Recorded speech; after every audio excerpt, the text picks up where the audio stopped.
On parle de deux hôpitaux, un premier qui ouvre ses portes ce lundi et un deuxième qui devrait ouvrir ses portes le 5 février. La construction de ces deux établissements a été retransmise en direct sur Internet, a généré vraiment beaucoup d'intérêt.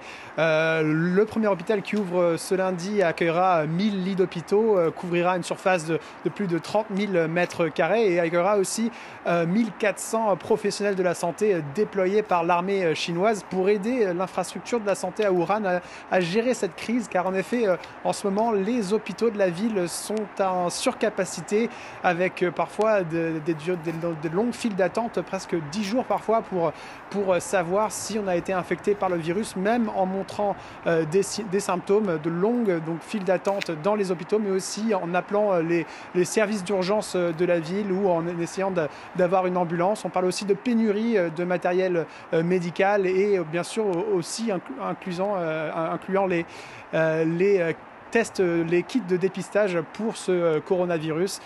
Donc une situation inquiétante pour les autorités de la santé dans la ville de Wuhan. Et dans le reste du pays, ce lundi, c'est supposé être la rentrée après les vacances du Nouvel An chinois. Et ici à Pékin, les rues sont très calmes. De nombreux commerces sont encore fermés et affichent des panneaux expliquant que la date de réouverture est repoussée indéfiniment.